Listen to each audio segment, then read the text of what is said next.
जन जन के संत प्रखर वक्ता बोले परम पूज्य मुनि श्री प्रमाण सागर जी महाराज के, मुनिवर श्री निर्वेक सागर जी संधान सागर जी महाराज के, पंच कल्याण प्रतिष्ठा महामहोत्सव के, देवी अहिल्या की नगरी मालवा की शान इंदौर के वैभव नगर परिसर से पंचकणक प्रतिष्ठा महामहोत्सव के मंडप से सायंकालीन टीवी चैनल का बहुचर्चित विश्व विख्यात शंका समाधान के कार्यक्रम में हम और आप अपनी शंकाओं का समाधान प्राप्त करें। उसके पूर्व पारस चैनल, जिनवाणी चैनल, आदिनाथ चैनल और प्रमाणिक ऐप के माध्यम से जिस कार्यक्रम को देख सुन रहे हैं उन सभी का और यहाँ पर उपस्थित समस्त श्रावक श्राविकाओं का धर्म प्रभावना समिति सकल जैन समाज इंदौर हार्दिक अभिनंदन स्वागत करता है। चलते हैं प्रतिदिन की भांति परम पूज्य मुनिवर के श्री चरणों में नमन करते हुए आशीर्वाद प्राप्त करेंगे और निवेदन करेंगे शंका समाधान के कार्यक्रम के लिए दोनों हाथ जोड़ लेंगे, मेरे साथ दोहराएंगे, बोलेंगे हे मुनिवर नमोस्तु नमोस्तु नमोस्तु। और आइए गुरुवर के आशीर्वाद से हम और आप अपनी शंकाओं का समाधान प्राप्त करें। उसके पूर्व आप सभी के लिए सूचना है, कल प्रातः काल की बेला में 6 दिवसीय महानुष्ठान का शुभारंभ होगा। गोयल नगर दिगंबर जैन मंदिर से ऐतिहासिक घट यात्रा प्रारंभ होगी जो नगर के मुख्य मार्गों से वैभव नगर मुख्य मंडप में पहुंचेगी और यहाँ ध्वजारोहण, मंडप उद्घाटन, मंडप शुद्धि और मुनिश्री के मंगल प्रवचन का कार्यक्रम संपन्न होगा। प्रातःकाल 7:30 बजे गोयल नगर दिगंबर जैन मंदिर से घट यात्रा निकाली जाएगी जिसमें सभी मुख्य पात्र, सभी सामान्य इंद्राणी, सभी सामान्य जो उपस्थित होंगे और यहाँ पर 9:30 बजे परम पूज्य मुनिवर के सानिध्य में 6 दिवसीय अनुष्ठान का शुभारंभ ध्वजारोहण के माध्यम से होगा। आइए हम और आप इन्हीं सूचनाओं के साथ उन परिवारों को आमंत्रित करेंगे जिन्होंने आज गुणायतन से जुड़ने का अवसर सौभाग्य प्राप्त किया है। निर्माण निधि के रूप में श्रीमान विनय कुमार जी, श्रीमती वीणा जी, ओल्ड प्राश्या इंदौर, इन्होंने निर्माण निधि के रूप में गुणायतन से जुड़ने का अवसर प्राप्त किया है। जोरदार ताली बजाकर उनका सम्मान करें। इसी क्रम में गुणायतन में स्तंभ के रूप में श्रीमान राजेंद्र कुमार जी, निर्मला जी, पंचोली, वैभव नगर इंदौर, इन्होंने स्तंभ के रूप में जुड़ने का अवसर प्राप्त किया है। अगर उपस्थित हैं तो वे आए परम पूज्य मुनिवर के श्री चरण नमन करते हुए आशीर्वाद प्राप्त करेंगे। शायद उपस्थित नहीं है, आप ताली बजा के उनका सम्मान करें। और आइए मैं उस परिवार को आमंत्रित करूंगा जिन्होंने आज गुणायतन में शिरोमणि संरक्षक के रूप में जुड़ने का अवसर प्राप्त किया है, जो उदयनगर के परम संरक्षक भी हैं श्रीमान पीसी जैन साहब, निर्मला जी, संदीप जी, राशि जी, प्रतीक जी, श्वेता जी, अनीश श्रेयस जैन पुत्री दमाद, श्रेयस जैन पुत्र, उदयनगर इंदौर, इन्होंने गुणायतन में शिरोमणि संरक्षक के रूप में जुड़ने का अवसर प्राप्त किया है। मैं चाहूंगा आप जोरदार ताली बजाकर का सम्मान करें। मैं आमंत्रित करूंगा पूरे परिवार को, श्रीमान पीसी जैन साहब, निर्मला जी, संदीप जी, राशि जी, और इनके सम्मान के लिए मैं आवाज दूंगा हमारे चातुर्मास के यजमान परिवार से मुकेश जी पाटोती, अध्यक्ष श्रीमान अशोक जी दोषी और महोत्सव अध्यक्ष श्रीमान नवीन जी गोधा, ये आएंगे। और महिला सम्मान के लिए आमंत्रित करूंगा श्रीमती चंदनवाला जी और यहाँ से श्रीमती चंद्रकला जी पाटनी, और साथ में और वैभव नगर मंदिर कमेटी के अध्यक्ष महोदय मंत्री श्रीमान विनोद जी और श्रीपाल जी, ये भी आएंगे हमारे सम्मानित शिरोमणि संरक्षक परिवार का सम्मान करने के लिए। और आप जोरदार ताली बजाकर का सम्मान करें। ताली आपकी बजनी चाहिए पहले। ये वो परिवार है। और आइए इसी क्रम में हमारे गुणायतन के शिरोमणि संरक्षक उदयनगर निवासी पीसी जैन साहब, जो कि उदयनगर मंदिर के परम संरक्षक हैं, पीसी जैन साहब, निर्मला जी, संदीप जी, राशि जी, प्रतीक जी, श्वेता जी, अनीश जी, श्रिया जी पुत्री दमाद, श्रेयस जैन पुत्र, इनका सम्मान का कार्यक्रम चल रहा है। आप जोरदार ताली बजाकर इनका सम्मान करें।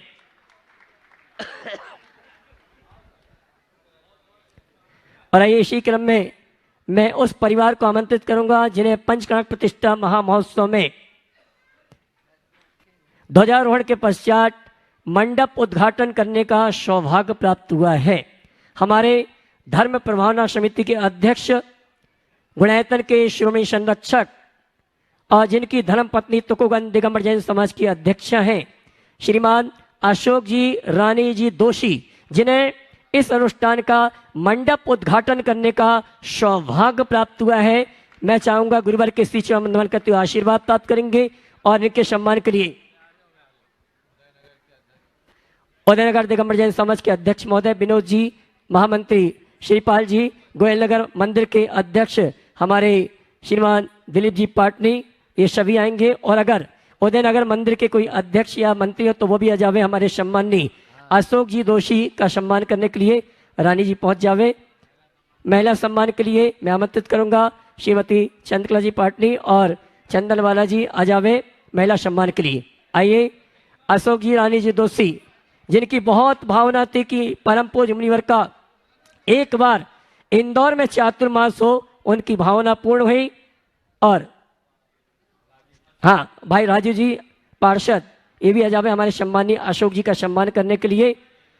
भाई राजू जी के बारे में कहना चाहूंगा, इन्होंने यहाँ की व्यवस्थाओं में शासन प्रशासन से भरपूर सहयोग दिलाया है। इनके सम्मान के लिए जोरदार आप ताली बजाएं। हमारे अशोक जी का सम्मान कर रहे हैं, जिन्हें मंडप उद्घाटन करने का कल प्रातः काल की बेला में सौभाग्य प्राप्त हो रहा है। और आइए चलते हैं, कल सायंकालीन शंका समाधान के कार्यक्रम में हमारे आदरणीय नितिन भैया ने एक घोषणा की थी सौभाग्यवती महिलाओं के लिए। मेरे पास 6 नाम आ चुके हैं जिन्होंने अपनी ओर से स्वीकृति प्रदान की है। अगर उपस्थित है तो मैं चाहूंगा गुरुवर के श्री चरण वंदन करते। अच्छा, हाँ जी, आइए मैं जिनके नामों की घोषणा कर रहा हूं वे आएंगे, परम पूज्य मुनिवर के श्री चरण वंदन करते हुए आशीर्वाद प्राप्त करेंगे। जी जी,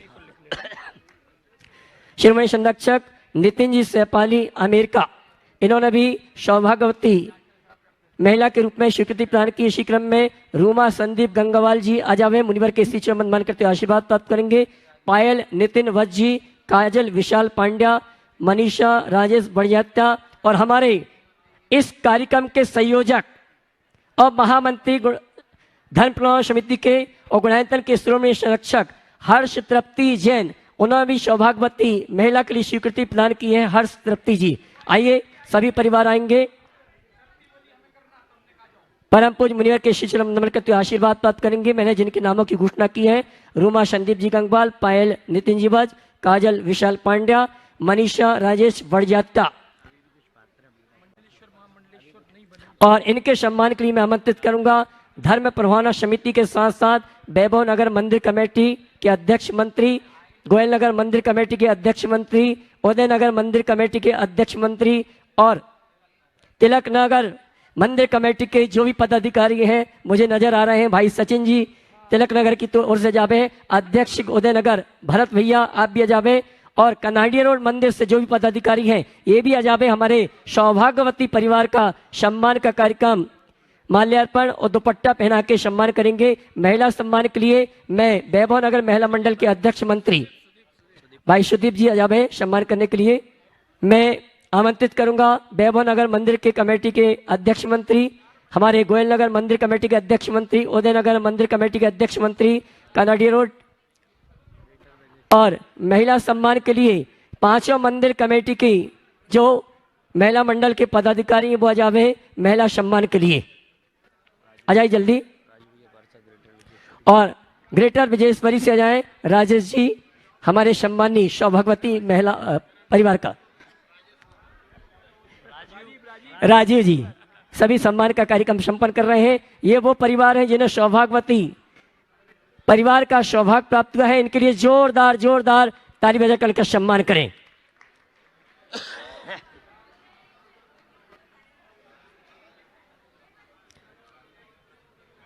और आइए कल प्रातः काल की बेला में गोयल नगर दिगंबर जैन मंदिर से घट यात्रा निकाली जाएगी। उसमें सभी महापात्र, सभी इंद्रनाणी, सभी श्रावकजन, सभी महिला मंडल बहुल मंडल से होंगे और आपको जो इंद्रनाणी के वस्त्र दिए उन्हीं वस्त्रों में उपस्थित होना है। ये प्रातः काल गोयल नगर से शोभा यात्रा प्रारंभ होगी। घट यात्रा के कलश देने चाहिए। कमेटी कार्यालय में आप नाम लिखा के प्राप्त कर सकते हैं। आइए चलते हैं हम और आप परम पूज्य मुनिवर संधान सागर जी महाराज से निवेदन करूंगा आगे के शंका समाधान के कार्यक्रम के संचालन के लिए दोनों हाथ उठा के जयकारा लगाएंगे। बोले परम पूज्य मुनिश्री मुनिश्री मुनिश्री प्रमाण सागर जी महाराज की।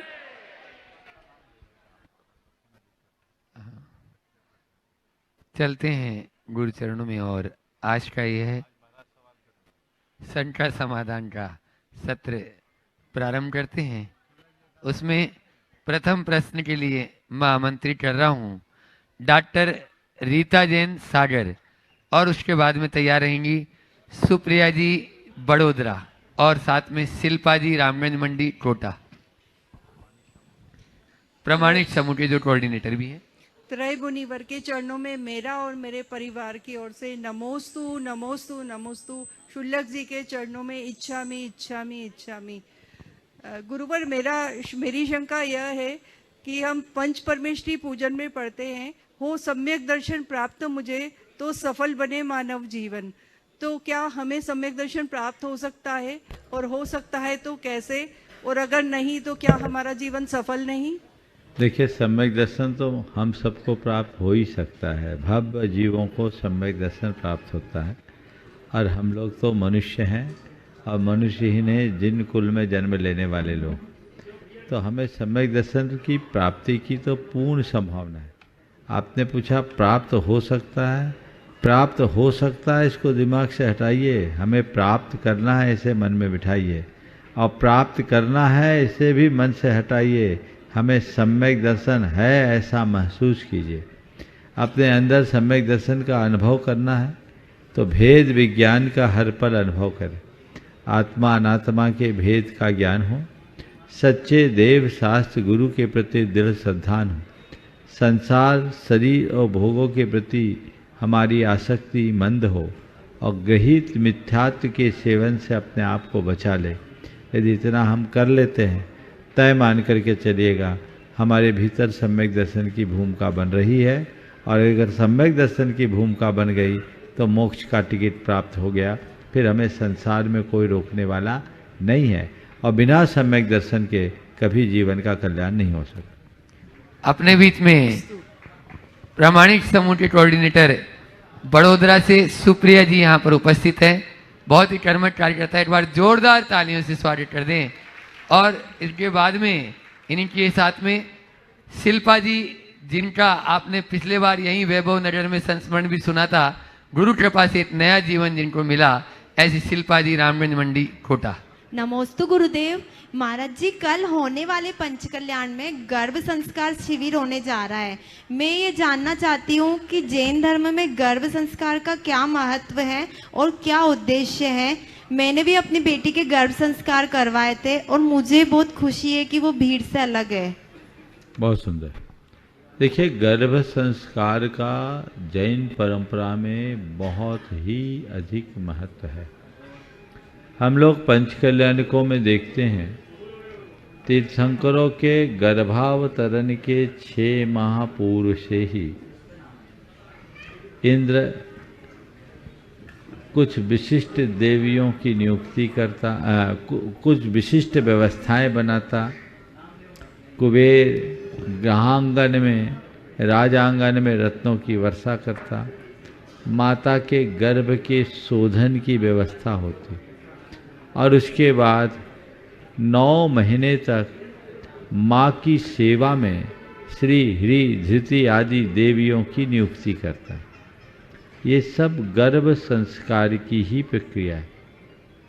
यहाँ पर संस्कारों की सुरक्षा है। वो संस्कारों की सुरक्षा के लिए सारी शुद्धि की जाती, इसका प्रभाव भावी जीव पर पड़ता है। इसी प्रकार हमारे आदि पुराण में गर्भान्वय, कर्त्रान्वय और दीक्षान्वय के रूप में क्रियाएं बताई, तो उसमें गर्भाधान के पूर्व से ही कुछ क्रियाएं। हमारे यहाँ ऐसा लिखा है कि संतान को जन्म नहीं देना, दिव्य आत्मा का आह्वान होना चाहिए, और आप अगर सही आगमिक प्रक्रिया से इस तरह के मार्ग को अपनाते हैं तो हर माँ एक सुसंतान को जन्म देने का सौभाग्य प्राप्त कर सकती है। विगत दिनों में ये परंपरागत संस्कार गौण हो गए और लोगों ने इन सब चीज़ों को भुला दिया। परिणाम हम सबके सामने है। ये बहुत अच्छा सुयोग है कि अब लोगों में पुनः जागरूकता आ रही है, और उस जागरूकता के परिणाम स्वरूप गर्भ संस्कार जैसी प्रक्रिया को विभिन्न माध्यमों से लोग अलग अलग तरीके से संपादित कर रहे हैं। जैन परंपरा में गर्भ संस्कार का महत्व है और जैन विधि से यदि आप गर्भ संस्कार की प्रक्रिया करते हैं तो आपके आने वाले संतान पर जैनत्व की अमिट छाप पड़ती है। कल जो यहाँ कार्यक्रम रखा गया है वो उसी प्रयोजन से प्रेरित होकर रखा गया है। आप सब कल उसके विषय में जानेंगे। कल शंका समाधान नहीं होगा, कल शंका समाधान के सत्र में ये संपूर्ण कार्यक्रम होगा। देश भर में जितने लोग भी हैं उन तक ये जानकारी आप लोगों को पहुंचाना चाहिए और वे सब लाभ लें। जो यहाँ होंगे वो यहाँ लाभ लेंगे और जो परोक्ष में होंगे वे ऑनलाइन लाभ लेंगे। अपने अपने संपर्कियों को आप लोगों को अपने अपने तरीके से सूचनाएं दे देनी चाहिए। 2 और 3 तारीख को ये 2 दिवसीय कार्यक्रम है, इसकी अपनी एक प्रक्रिया है। इसी तरह 9 मिनट का जो भावना योग है वो भावना योग भी उसी तरह की एक प्रक्रिया है और इसका बहुत अच्छा रिजल्ट आता है। इसलिए आप सब लोग आगम में प्रतिपादित इस प्रक्रिया को अपनाकर अपनी व्यवस्था को आगे बढ़ाएं ताकि हम धर्म, संस्कृति और परंपरा को आगे बढ़ाने में सक्षम हो सके और अपने जीवन को सफल बना सके। शिल्पा जी रामनंद मंडी कोटा वे अपना प्रश्न करें, उसके बाद निधि जितेंद्र जैन वैभव नगर तैयार रहे। नमोस्तु महाराज जी। पूरी दुनिया फिर से तबाही के मंजर पर खड़ी है और इसकी सबसे बड़ी वजह है क्लाइमेट चेंज। ये कुछ नई चीज़ नहीं है, बस हमने जो प्रकृति को दिया है उसी का ही रिजल्ट है। 45 से 50 डिग्री टेम्परेचर नॉर्मल हो गया, बिन मौसम के बरसात होने लगी है, ग्लेशियर्स पिघल रहे हैं जिससे सालों पुराने दबे हुए वायरस उजागर हो गए हैं जो पूरी दुनिया को तबाह करने की शक्ति रखते हैं। वाटर लेवल इंक्रीज हो रहा है जिससे 10 से 15 साल में समुद्र के पास जो शहर बसे हैं उन पर खतरे की घंटी है। और इस चीज़ का सबसे सरल इलाज जो सरकार या वर्ल्ड लीडर्स बताते हैं, एफॉरेस्टेशन, पेड़ लगाओ। पर महाराज जी एक स्टडी से ये पता लगा है कि एक हरा भरा पेड़ साल भर में 20 से 30 किलो कार्बन डाइऑक्साइड लेता है और एक नवजात शिशु जो पैदा हुआ है वो साल भर में 60,000 किलो कार्बन डाइऑक्साइड उत्सर्जित करता है। तो पेड़ लगाने से हम कितना चेंज ला पाएंगे? हाँ, इसमें चेंज आ सकता है, या तो पॉपुलेशन कम हो जो इम्पॉसिबल सा है, या कंजप्शन या भोग विलास कम हो जो बहुत मुश्किल है पर पॉसिबल है। अगर इस पर अभी ध्यान नहीं दिया गया तो क्लाइमेट चेंज का सबसे ज़्यादा असर भारत पर होगा क्योंकि एक कृषि प्रधान देश है और क्लाइमेट का सबसे ज़्यादा असर एग्रीकल्चर पर होगा। प्लस दुनिया की आधी गरीब जनता भारत, पाकिस्तान और बांग्लादेश में रहती है, तो इस पर ध्यान देना ज़रूरी है। नहीं तो ये कहने में वक्त नहीं लगेगा, जाइए, हिंदुस्तान में आने या रहने की आपको ज़रूरत नहीं है। देखिए, आपने जो बात कही है वो गंभीर चिंता का विषय है। हमें इस विषय पर बहुत गंभीरता से विचार करना चाहिए और ये वैश्विक समस्या है। इस वैश्विक समस्या का समाधान वैश्विक स्तर पर ही संभव है। एक शंका समाधान के सवाल और उत्तर से ये समस्या का हल नहीं होगा, लेकिन इस प्रकार की चर्चा से लोगों में जागरूकता आ सकती है और यही जागरूकता इस तरह की समस्या का समाधान बन सकती है।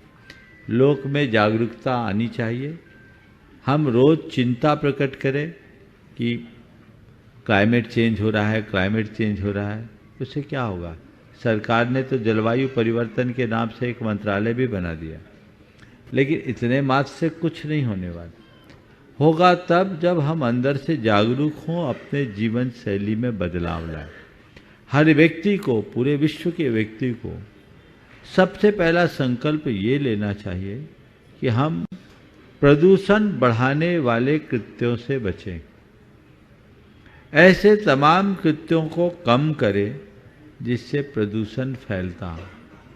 दूसरे चरण में ऐसे रास्ते को हम अपनाएं, ऐसे माध्यमों को अपनाएं जिससे पर्यावरण सुधरता है।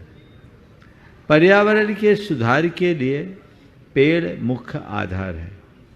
एक रिपोर्ट के अनुसार विश्व की जो पर्यावरण की समस्या है, इसे सुधारने के लिए सारे संसार में 15 लाख करोड़ पेड़ लगाने की आवश्यकता है।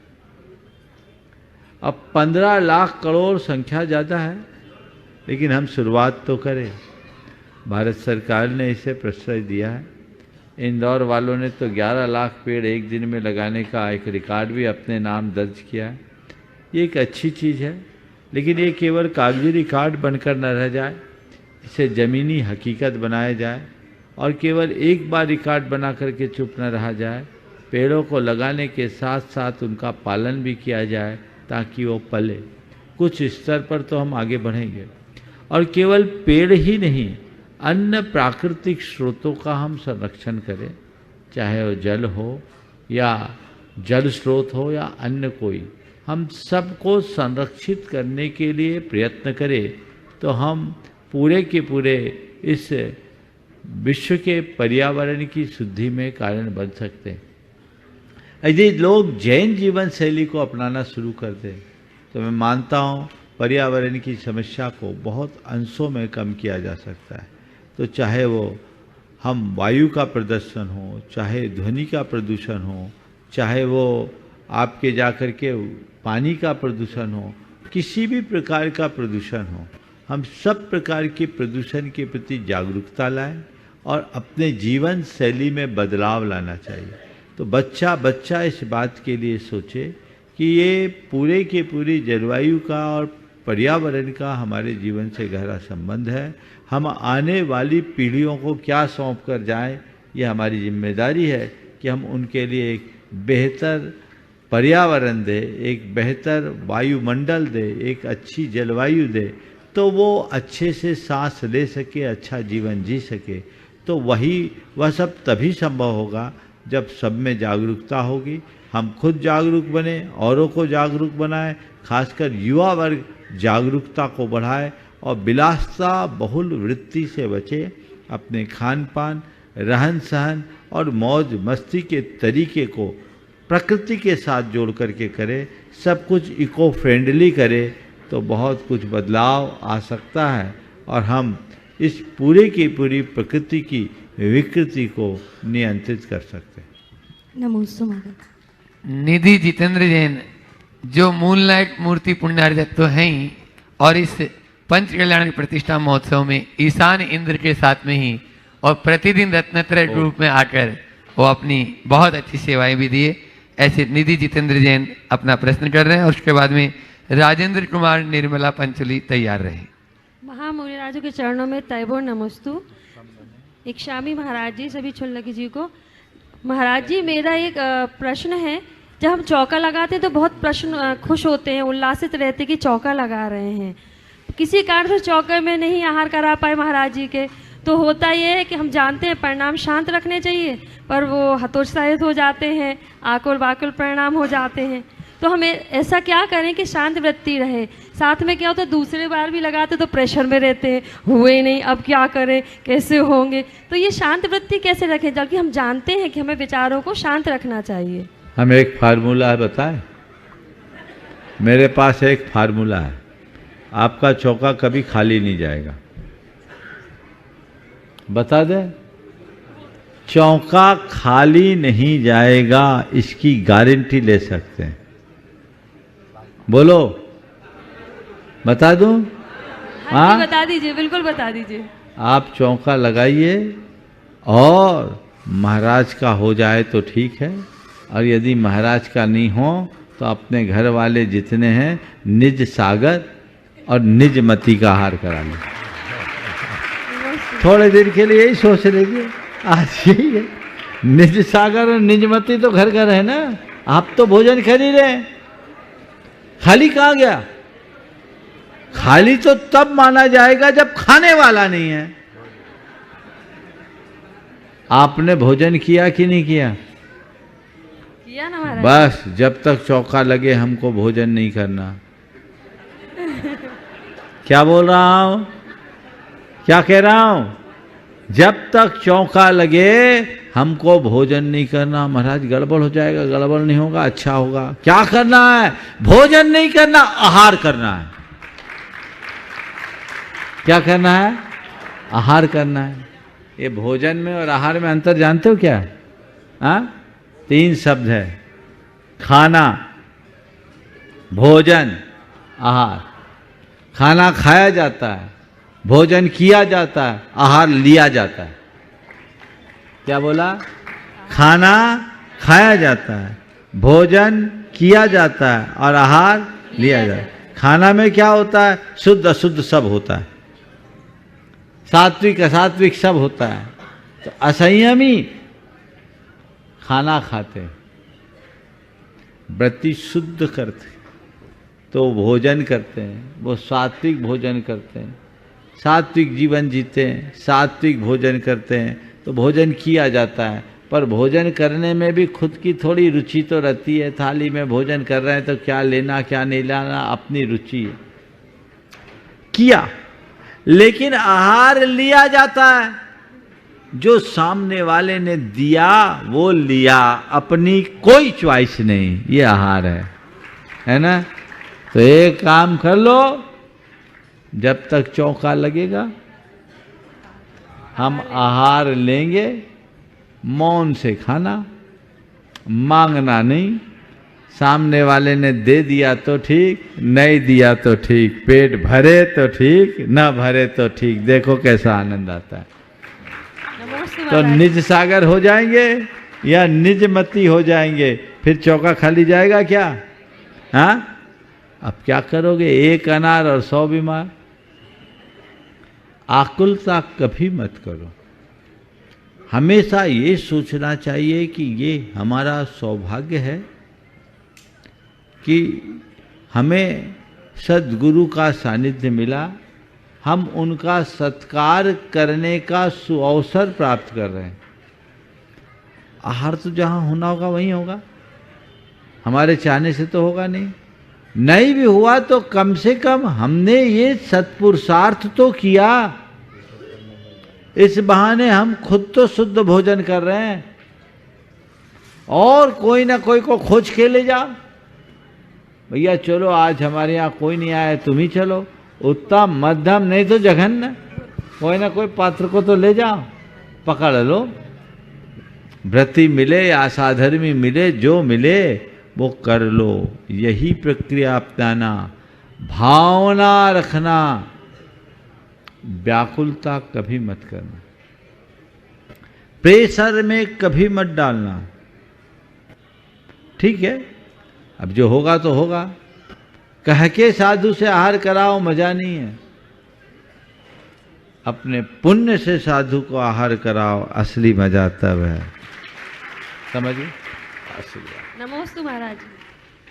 श्री राजेंद्र कुमार जी, निर्मला जी पंचोली, डॉक्टर दिनेश सपना पंचोली, वैभव नगर इंदौर, ये प्रश्न करेंगे। इससे पूर्व मैं चाहूँगा आज ये गुणायतन से स्तंभ के रूप में जुड़े हैं, वे आए, गुरु चरणों में अपना नमोस्तु निवेदित करें और उनके सम्मान के वहीं से कर लो, वहीं से उनका स्मृति चिन्ह देने, वहीं से कर लो। हाँ, स्मृति चिन्ह देने के लिए अशोक रानी दोषी, शिरोमणि संरक्षक गुणायतन, और साथ में ही मुकेश जी चंदनवाला, शिरोमणि संरक्षक गुणायतन, नवीन जी गोदा, शिरोमणि संरक्षक गुणायतन, ये तीनों उनको स्मृति चिन्ह देकर उनका सम्मान भी करेंगे।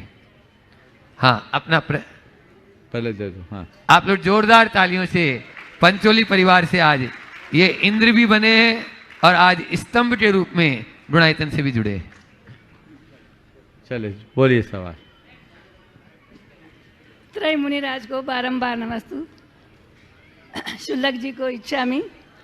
महाराज जी, मेरा प्रश्न यह है कि आजकल प्रचलन में लोग भगवान का दरबार और गुरु का दरबार ऐसा कहते हैं। आजकल प्रचलन में लोग भगवान का दरबार, गुरु का दरबार कहते हैं, जबकि दरबार में तो न्याय अन्याय राग द्वेष सभी होता है और गुरु भगवान का तो समोषण होता है, गुरु का उपदेश या शास्त्र सभा होती है। तो क्या दरबार शब्द लगाना उचित है? ये मेरी शंका का समाधान देखिए, कीजिए। दरबार शब्द देशी नहीं है, विदेशी है, अरबी या फारसी का शब्द है, मेरे ख्याल से फारसी का शब्द। दरबार का अर्थ क्या होता है? दरबार का अर्थ भी सभा है। समोसरण भगवान की सभा है।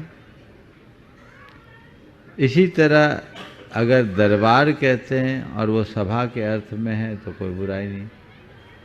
हर भाषा का अपना अर्थ होता है और अलग अलग संदर्भ में प्रयुक्त होता है। तो यदि कभी कोई दरबार शब्द का प्रयोग कर ले तो उसमें हमें कोई परेशान नहीं होना चाहिए। लेकिन मैं इतना ज़रूर कहूँगा कि हमें अपनी भाषा और अपनी संस्कृति के अनुरूप होने वाले सवाल ही करना, शब्दों का ही प्रयोग करना चाहिए, क्योंकि हर शब्द की एक तासीर होती है। हम गुरु की सभा में गए, गुरु की गोष्ठी में गए और हम गुरु के दरबार में गए। हम भगवान की शरण में गए और हम भगवान के दरबार में गए। गए एक ही जगह, शब्द के अर्थ भी सामान्यतः एक ही हैं, लेकिन फिर भी दोनों के साथ जुड़े हुए भाव में बहुत अंतर होता है। इसलिए एक शब्द है माँ, और माँ के लिए माँ या माता, बेटा ओ माँ माता, और उसकी जगह मम्मी मॉम शब्द का प्रयोग कर रहे हैं। शब्द अर्थ की दृष्टि से समान है, पर क्या भाव की दृष्टि से समानता दिखती है?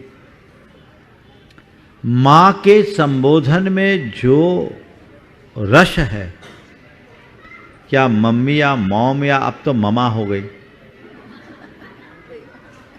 इसमें आता है? नहीं ना। तो इसलिए हर शब्द की अपनी तासीर होती है और हमें उसी अनुरूप काम करना चाहिए। नमस्ते महाराज।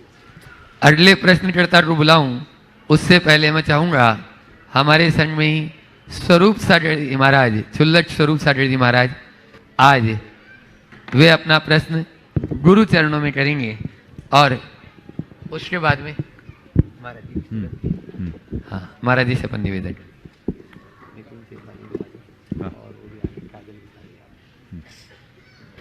मुनीश्री के चरणों में बारंबार नमोस्तु। महर्षि, जब किसी के जीवन में कोई बुरी घटना होती है या कोई पाप कर्म का उदय आता है तो कई बार लोग कहते हुए मिलते हैं कि हमने कभी किसी का कोई बुरा नहीं किया, फिर हमारे साथ क्यों बुरा हो रहा है, जबकि उनको सही गलत की परिभाषा ही पता नहीं होती। तो महर्षि, सही गलत की परिभाषा, अच्छे बुरे की परिभाषा क्या हम खुद तय कर सकते हैं या इसकी कोई परिभाषा है? देखिए, सबसे पहली बात तो ये है कि ये धारणा हटा देनी चाहिए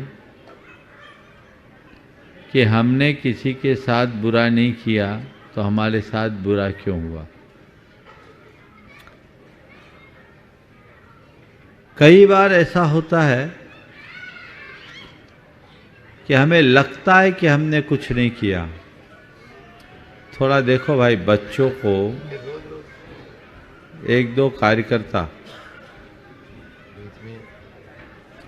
और जो यहाँ बैठे वो अपने बच्चों को खुद संभाले। मैं कह रहा था, कई बार ऐसा लगता है कि हमारे साथ जो कुछ हुआ है उसमें हमने कुछ किया तो नहीं, लेकिन हमने क्या क्या किया हमको उसकी स्मृति कहाँ रहती। प्रथम दृष्टिया अगर हम देखें तो हर प्राणी अपने किए का फल भोगता है। हमने कहीं न कहीं कुछ न कुछ किया है, लेकिन गहराई से देखें तो बहुत से कर्म ऐसे होते हैं जो बिना किए भी भोगने पड़ते हैं, जो संयोग से भोगे जाते हैं। जैसे दो उदाहरण दे रहा हूं।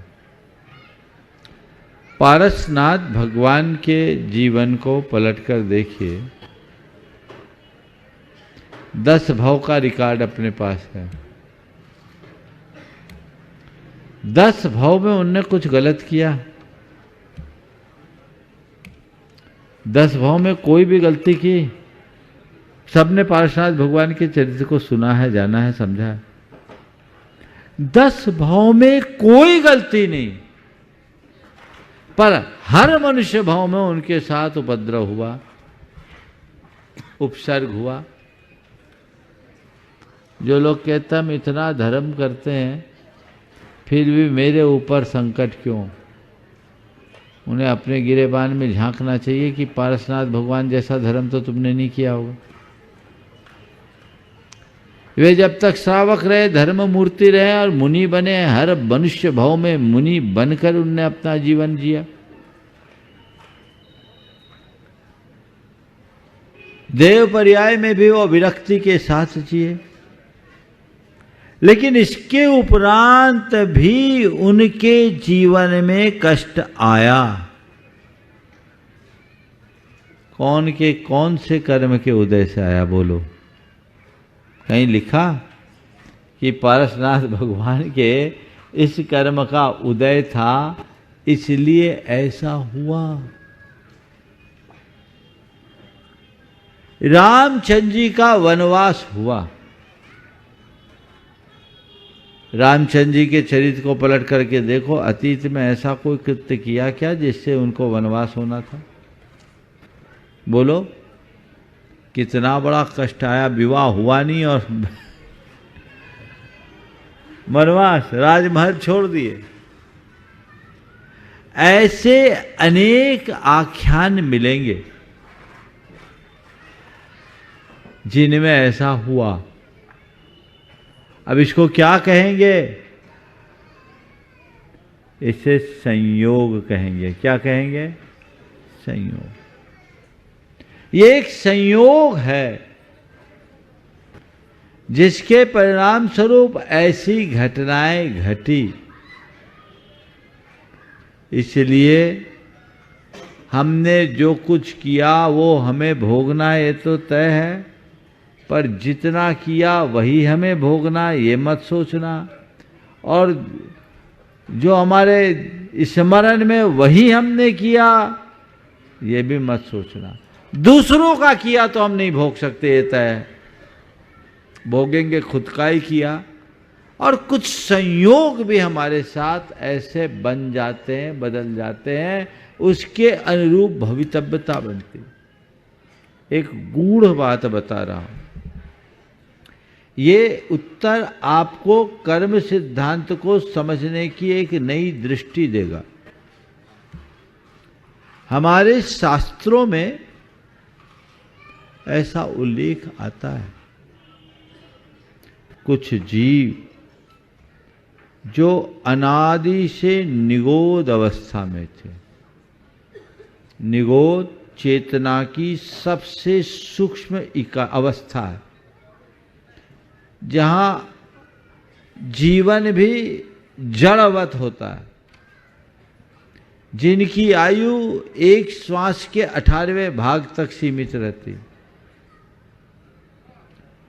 उस निगोद में ही जो अनादि से रहा है, निगोद के अलावा अन्य कोई पर्याय को प्राप्त नहीं किया, और वहां अभी तक किसी प्रकार का कोई पुरुषार्थ नहीं। ज्ञानी नहीं तो पुरुषार्थ कैसे?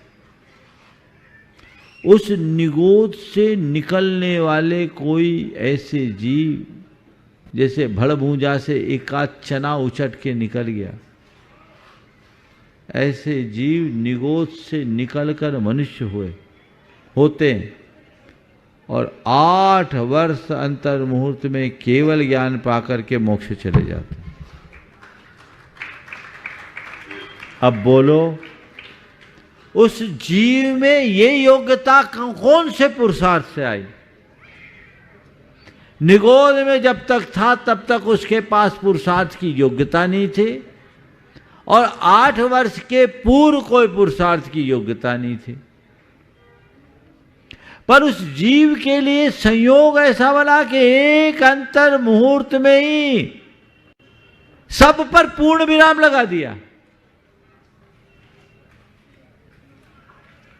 इसको क्या बोलेंगे? संयोग। क्या बोलेंगे? संयोग। इसलिए शुभाशुभ कर्मोदय में ही नहीं, शुभाशुभ संयोगों में स्थिरता रखो। व्यवहार में हम कह देते हैं कि ये कर्म का उदय है, कर्म निमित्त है, पर कर्मोदय के साथ संयोग भी बनते हैं और संयोगों को बनने में भी कर्म कारण बनते हैं। जैन दर्शन में केवल कर्मवाद को नहीं माना, कर्मवाद के साथ दैववाद, भवितव्य, निमित्त, पुरुषार्थ, इन सब कारणों का समवाय बनाना चाहिए। कालवाद, दैववाद, पुरुषार्थवाद, निमित्तवाद, भवितव्यवाद, ये सब चीजें जुड़ती तब संयोग बनते हैं और ये सब चीजें चलते रहती है। इसलिए हमारा पुरुषार्थ क्या है? आत्मा के स्वरूप को समझे, उस पर दृढ़ श्रद्धालु बने, दृढ़ विश्वास रखे और इष्टानिष्ट संयोग वियोगों में स्थिरता बनाए रखने का प्रयास करे। यही हमारी क्षमता है, यही हमारा पुरुषार्थ है, इसी में हमारा उद्धार। दोनों हाथ जोड़ लें और चलते हैं पूज्य निर्वेद सागर जी महाराज के चरणों में। वे तो उनकी अपनी कोई शंका नहीं, लेकिन उनकी शंका के माध्यम से हम सब लाभान्वित हो, इसी भावना के साथ नमोस्तु निवेदित करते हुए कि वे अपनी शंका के माध्यम से हम सबको कृतार्थ करें। मुनिश्री को नमोस्तु करते हुए अभिषेक पूजन की क्रिया प्रारंभ करते हुए, स्वाध्याय प्रारंभ करते हुए अथवा भक्ति का पाठ आदि जब प्रारंभ करते हैं तो उसके भूमिका के रूप में सकल कर्म क्षयार्थम भाव पूजा वंदना स्तव, इस प्रकार से जो उच्चारण किया जाता है, अर्थात हमारी क्रियाओं का उद्देश्य सकल कर्मों का क्षय हो, इस उद्देश्य को लेकर के हम पूजा भक्ति स्वाध्याय आदि करते हैं। तो वास्तव में पूजन आदि क्रियाओं के द्वारा हमारे लिए कर्मों का क्षय किस भूमिका में होता है या पुण्य का बंध होता है, और कर्म का क्षय अगर होता है तो हम ये उद्देश्य तो इसी को लेकर के करते हैं, किंतु भूमिका के अनुसार ये कैसे होता होगा कि पुण्य का बंध ज़्यादा होता है, इस विषय में। बहुत ही अच्छा सवाल आप सब लोगों के लिए महाराज जी ने किया। उत्तर तो महाराज भी दे सकते हैं, पर वो हमारे माध्यम से आप लोगों तक बात पहुंचा रहे हैं। समझिए, महाराज जी ने जो बात की, हम लोग एक वाक्य बोलते हैं, अथारथ पूजारंभ क्रियाया पूर्वाचार्यानुक्रमेण सकल कर्म क्षयार्थम भाव पूजा वंदनास्तव समेतम, जो भी है कायोत्सर्गम करोमि। हम अपने पूजा के आरंभ की क्रिया में कायोत्सर्ग कर रहे हैं। कैसे कर रहे हैं? भाव पूजा के साथ, वंदना के साथ, स्तवन के साथ। द्रव्य चढ़ाने का भाव भाव पूजा है, शब्दोच्चारण स्तवन है, और हाथ जोड़कर प्रणाम करना वंदना। किस लिए? सकल कर्म क्षयार्थम, अपने समस्त कर्मों के क्षय के लिए। महाराज श्री ने पूछा है कि कर्मों का क्षय पूजा से होता है, पूजा से कर्मों का क्षय होता है, अथवा पुण्य का संचय होता है।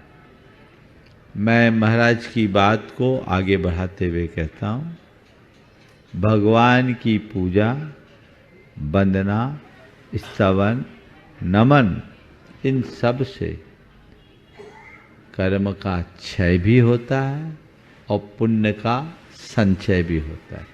यानी इनसे पुण्य भी बंधता है और पाप भी करता है।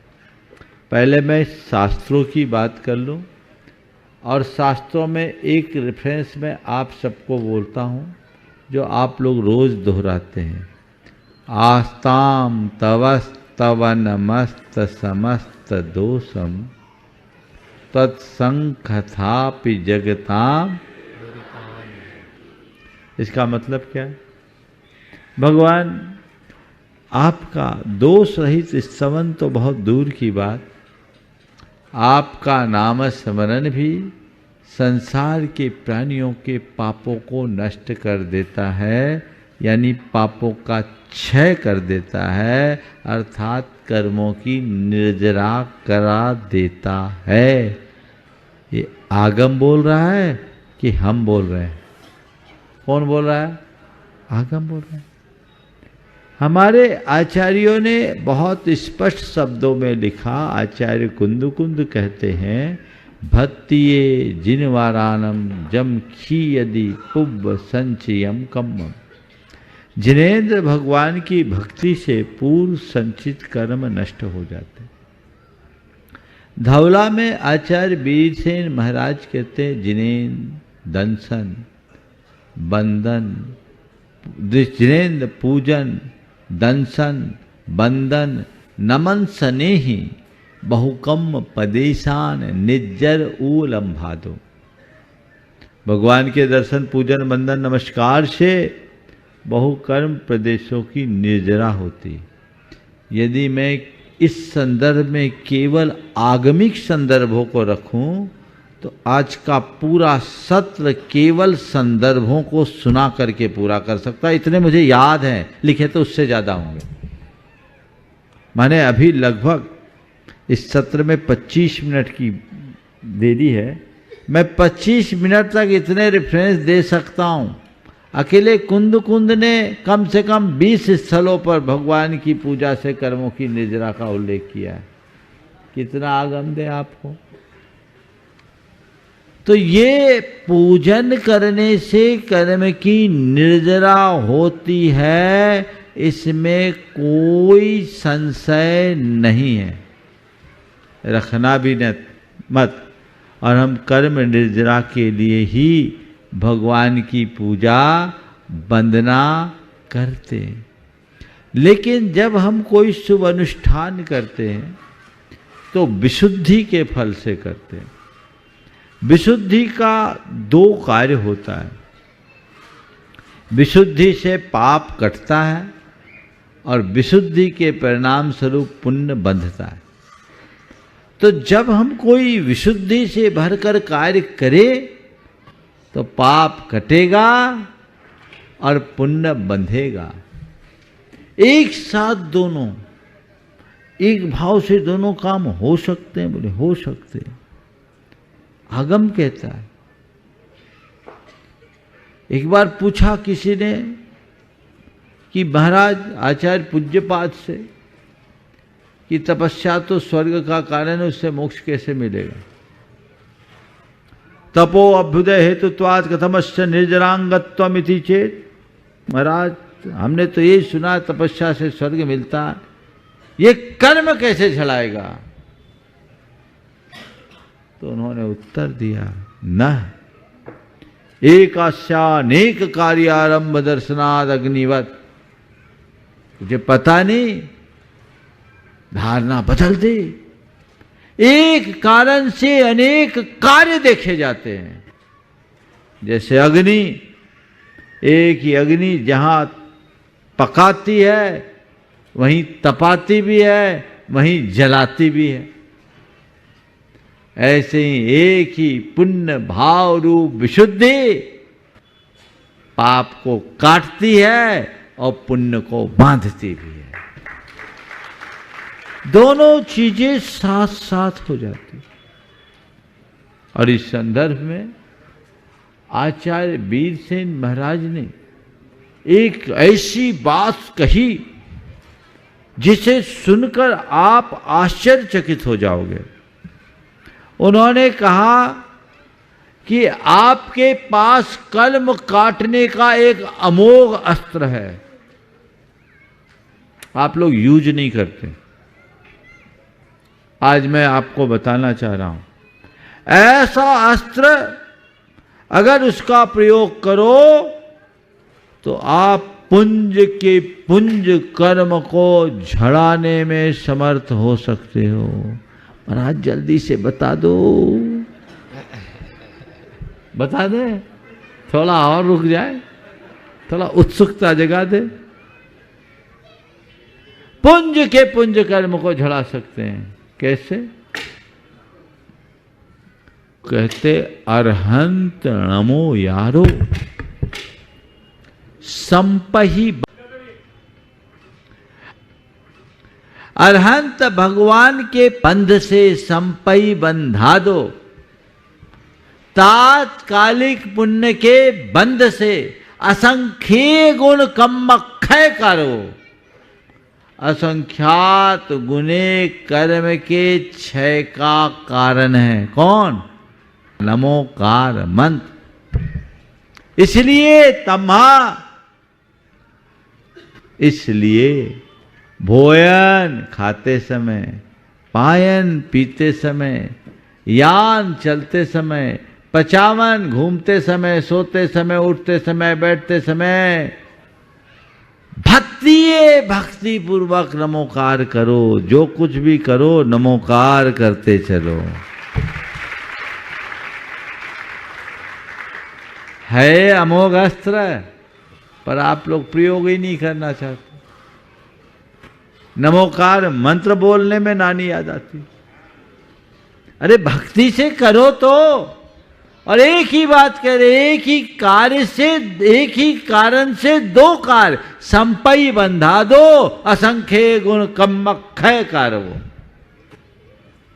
तात्कालिक पुण्य असंख्या भाव विशुद्धि से भरकर हमें भगवान की भक्ति करते रहना चाहिए। स्वर्ण सौभाग्यवती परिवार से जो आज जुड़े हैं, वो पांचों दोस्त एक साथ यहाँ पर बाद में, पहले हाँ, इनको बुलाओ। आज शिरोमणि संरक्षक पीसी जैन, निर्मला, संदीप, राशि जैन परिवार ये अपना प्रश्न करेंगे और तैयार रहेंगे। नितिन से रूमा संदीप डंडवाल जो गुणायतन की ट्रस्टी हैं, काजल विशाल पांड्या जो अभी यहाँ पर पहुंच स्वागत भी कर देंगे। और साथ में ही पायल, नितिन जैन, मनीषा राजेश बढ़ जाते हैं और साथ में योगेश जी, ये पांचों ही मित्र हैं जो स्वर्ण सौभाग्यवती परिवार से जुड़े हैं। नितिन सेपाली और हर्ष तृप्ति जैन ये भी स्वर्ण सौभाग्य। समय रहा तो इनको भी आमंत्रित करेंगे। आप अपना प्रश्न करें जल्दी से, समय कम है। पीसी जैन जो साहब। मानवता की मुंडेर पर चारित्र के चिराग हैं, आत्मा की भूमि पर अमृत की वृष्टि है, साधना के शिखर पर सिद्धत्व की सृष्टि है, जिंदगी के जिनालय में प्राणों की प्रतिमा है, विकृति के बाजार में संस्कारों का शंखनाद है, समाज के सिर पर सौभाग्य का सिंदूर है, और अमावस की अंधेरी रात में पूनम का प्रकाश है। ऐसे गुरुवर प्रणाम सागर जी के चरणों में सत सत प्रणाम है, सत सत प्रणाम है। गुरुवर सत्संग के चरणों में मेरे परिवार की ओर से नमोस्तु करते हुए मैं अपना प्रश्न रख रही हूँ। गुरुदेव, वाणी इंसान की पहचान है और व्यवहार इंसानियत की। हम अपनी वाणी और व्यवहार में कैसे सामंजस्य बनावें जिससे कि इंसानियत का चिराग जल उठे? बहुत अच्छी बात है। वाणी व्यवहार की पहचान है और वाणी व्यवहार की पहचान, वाणी इंसान की पहचान नहीं परिवर्तित होती। हमारी वाणी संयत नहीं होती और हमारा व्यवहार संतुलित नहीं होता। हम दोनों बातों को रखें, वाणी में मधुरता और व्यवहार में विनम्रता को अपने जीवन का आदर्श बना करके चलें। ब्रह्मचारी नितिन भाई आगे की सूचनाएं पहले देंगे। नमस्ते गुरुदेव। नितिन। हाँ, शिरोमणि अपने गुणायतन के ये ट्रस्टी नितिन भैया, नितिन भैया पहले आ जाएं और नितिन भैया सूचना देंगे। हेलो, ओम जय बोली दीपादिदीप सीधे श्री पद्म प्रभु भगवान की, संत शिरोमणि आचार्य गुरुदेव भगवंत श्री विद्यासागर जी, समय सागर जी महाराज की, पूज्य मुनिवर प्रमाण सागर जी महाराज की सत्संग की जय। महानुभाव, कल प्रातः आरंभ हो जाएगा और ठीक 7 बजे विशाल घट यात्रा गोयल नगर दिगंबर जैन मंदिर से प्रारंभ होकर मुख्य मार्ग से होती हुई इसी पंडाल जी में पहुंचेगी। उसके साथ ही मंगल ध्वजारोहण के बाद मंडप उद्घाटन और पूज्य श्री का मंगल आगमन और साथ में ही पूज्य श्री का मंगल प्रवचन उसी समय यहाँ पर संपादित होगा, संपन्न होगा। 9:30 बजे, बिल्कुल 9:30 बजे से पूज्य श्री का मंगल उपदेश यहाँ पर प्रारंभ होगा। उसके पश्चात हम आगामी कार्यक्रम इंद्र प्रतिष्ठा, सकलीकरण, मंडप प्रतिष्ठा आदि की क्रियाएं करेंगे। और दोपहर में ठीक 12:30 बजे से आप सभी और इंद्राणी जितने भी हैं, जो वस्त्र आपके हैं उसी वस्त्र में आना है। सुबह जो दिए गए हैं उन बस चीजें भी रहेंगी और अपनी शुद्धि का विशेष ध्यान रखते हुए इस कार्यक्रम को संपन्न करेंगे। मंच की क्रिया तो मंचन होगी, लेकिन विशेष ध्यान शुद्धि का रहेगा। यहां संपूर्ण क्रिया बिल्कुल विशेष शुद्धि से होगी और बहुत विशुद्धि से होगी। बस शुद्धि और विशुद्धि के साथ कल का ये पूरा का पूरा प्रोग्राम जो गर्भ संस्कार की जो क्रियाएं के बारे में यहां पर होगा वो पूरा लाइव होगा।